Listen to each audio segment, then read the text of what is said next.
Hey everybody, happy Friday!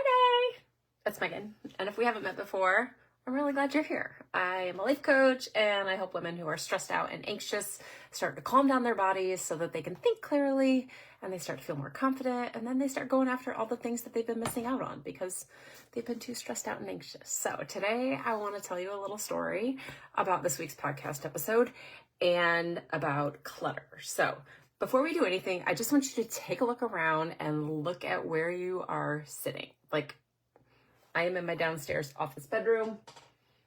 I don't want to turn around and look behind me because there's crap laying all over, and I am pointed this way, so I can't see it, but that's going to be part of the story.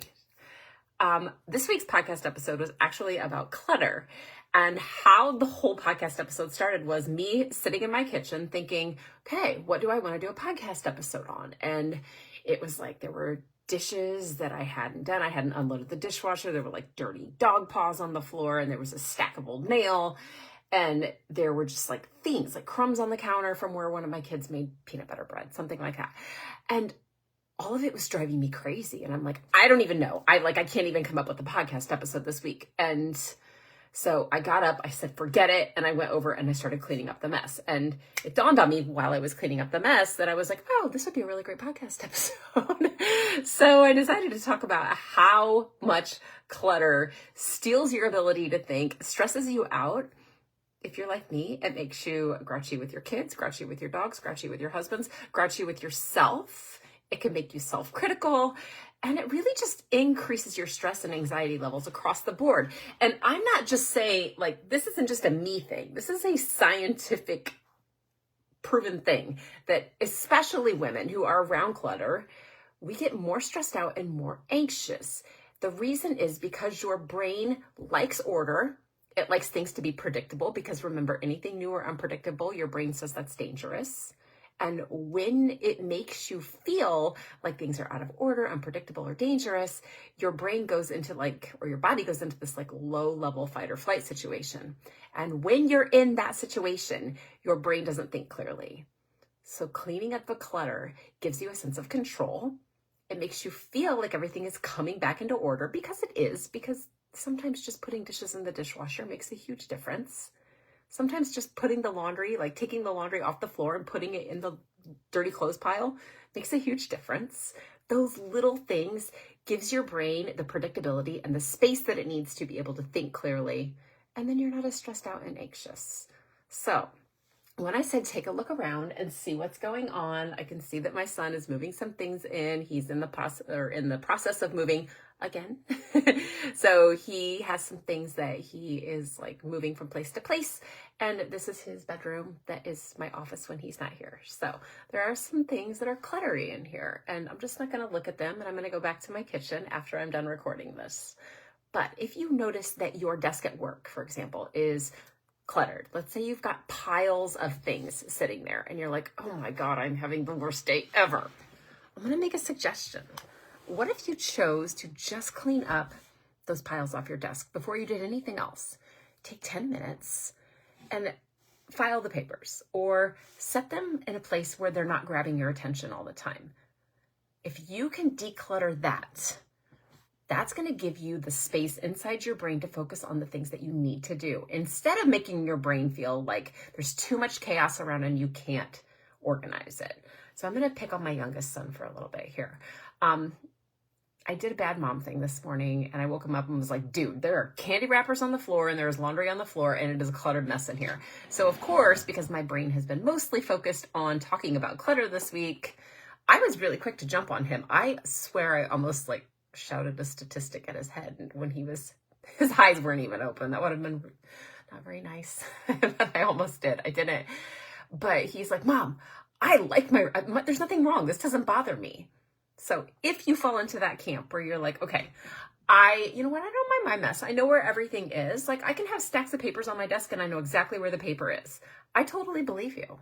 I think you do know where everything is.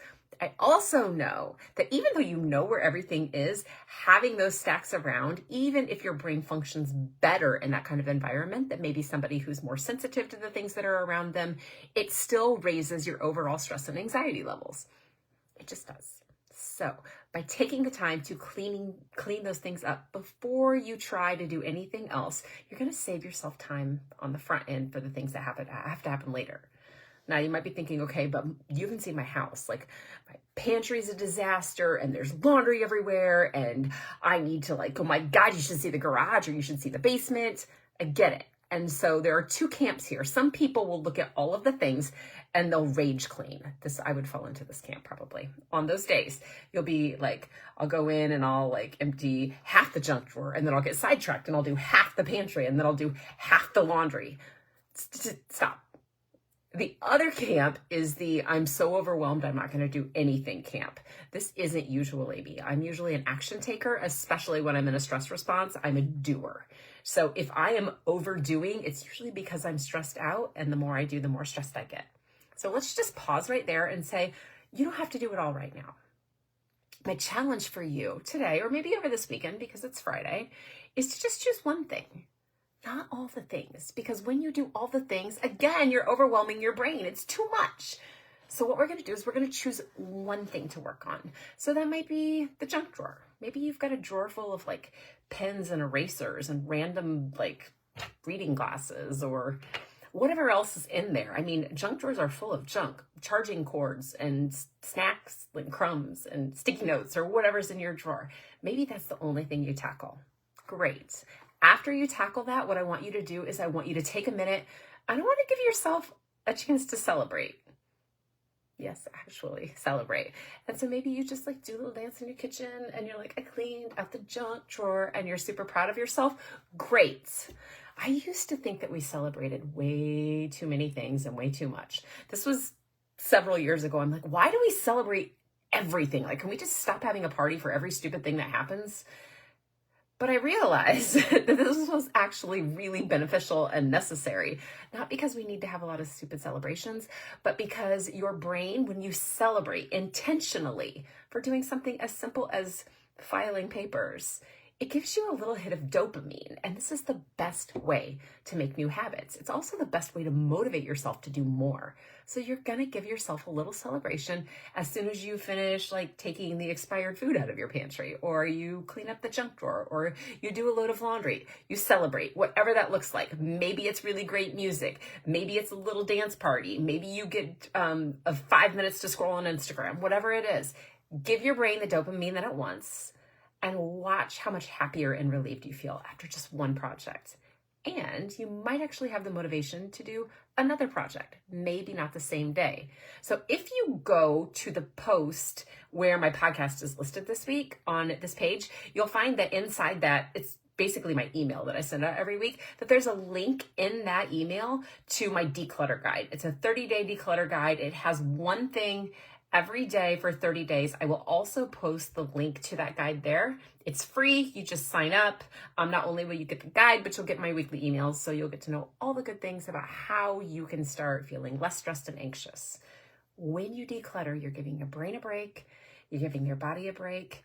And when you want to go a step further, you can talk to me because I can help you feel less stressed and less anxious all the time, not just when you're decluttering.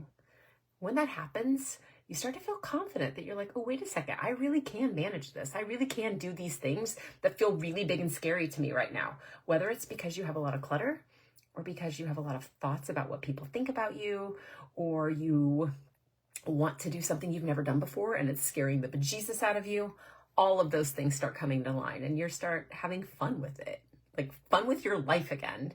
Even when you are oh, this is really scary. Oh my God, I don't know if I can do it.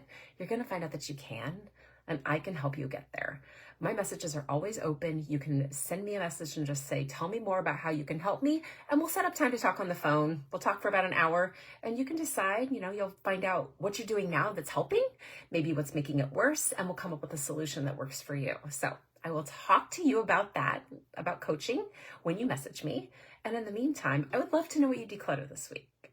I hope you enjoyed this. I hope this was helpful. Tag somebody else that needs to hear it, but don't tag them because you think that their house is cluttered, because that would be mean.